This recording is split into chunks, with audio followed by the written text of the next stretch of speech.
आज महाराष्ट्रामध्ये गाजलेल्या 3 प्रमुख बातम्या कोणत्या ते आता पटकन आपल्या समोर येतील।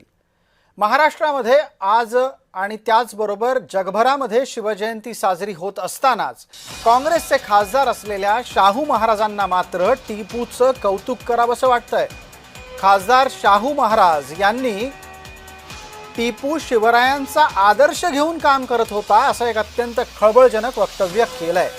इस्लाम पूजक आणि हिंदू द्वेष्ट्या टिपूची तुलना याआधी काँग्रेसकडून शिवरायांशी झाली होती।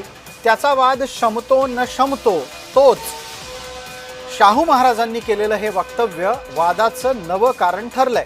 भाजपानं तीव्र निषेध नोंदवलाय। दुसरी बातमी आहे मविया आणि भाजपामध्ये असलेल्या राज्यसभा उमेदवारीबाबतच्या संघर्षाची।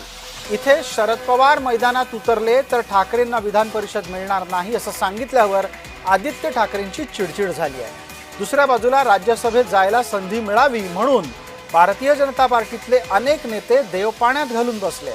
विनोद तावडे असोत की रामदास आठवले या सगळ्यांनाच भाजपाच्या नेतृत्वाची मेहर नजर आपल्यावर असावी अशी अपेक्षा आहे। तिसरी बातमी आहे ती जाणत्या राजाची, म्हणजेच आपल्या सगळ्यांच्या लाडक्या छत्रपती शिवाजी महाराजांची।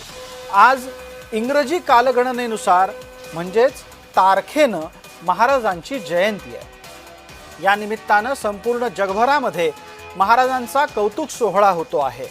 ठिकठिकाणी मिरवणुका निघाल्या आहेत। ठिकठिकाणी महाराजांच्या कार्यकर्तृत्वाचा गौरव सांगणारी कवनं म्हटली जात आहेत आणि महाराजांच्या जन्मानं आपण कसे धन्य झालो त्याची आठवण करून दिली जाते आहे।